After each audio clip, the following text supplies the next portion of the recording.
О разделении классов при изучении коми-языка, открытии детских садов с национальным статусом, помощи студентам и проблемах пригородных поселков говорили на конференции Коми народа в столице. Ежегодная встреча общественности прошла под девизом «С заботой о Сыктывкаре будущее в наших руках».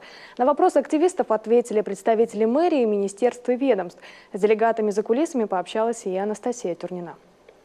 Все 232 делегата конференции к работе подключаются с первых минут. По традиции, первыми о работе отчитываются представители столичной мэрии. В Сыктывкаре продолжается работа по использованию коми-колорита. В течение года проводились различные конкурсы по популяризации коми-языка. А в поселке Максаковка появился круглосуточный банкомат. Обо всем этом говорили на прошлогодней встрече городского отделения коми-войтер. Впрочем, и на сей раз вопросов предостаточно. Один из них о разделении классов на группы по изучению коми-языка. По словам общественников, так освоить язык детям будет гораздо легче.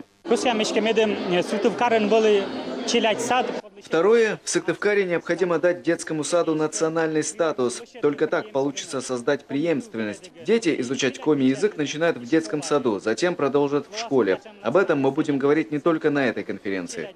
О проблемах столичной молодежи, а в частности студентов, говорит Яна Сажина. Жилье, зарплата, стипендия. В этих вопросах требуется поддержка городской администрации. Стипендия студентов очень маленькая. На широкую ногу, как говорится, не проживешь. Можно было бы администрации договориться с транспортной компанией, чтобы студенты очной формы могли передвигаться на общественном транспорте с 50% скидкой. Проблемы молодежного микрорайона Якор, что рядом с поселком Максаковка, на конференции коми-войтер поднимаются второй год подряд. В местечке нет дорог. Летом жители утопают в грязи, зимой проезды от снега практически не чистят. Автобус до новых построек не заезжает. Есть проблемы и с водоснабжением.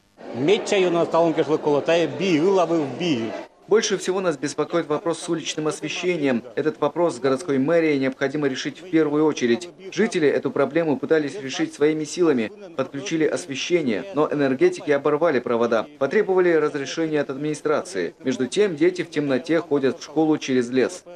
А вот житель Сыктывкара Игорь Перминов предлагает установить в столице памятник основателю коми национальной государственности Дмитрию Батиеву. Есть предложение поставить его на пересечении улиц Коммунистической и Первомайской, напротив детской площадки через дорогу. Там есть отличное место. Сейчас там рекламные щиты стоят, но думаю, в дальнейшем получится поставить туда.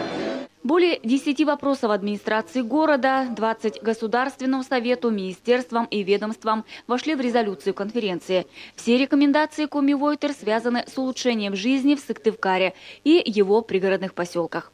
Анастасия Турнина, Олег Жуковский, телеканал Юрган.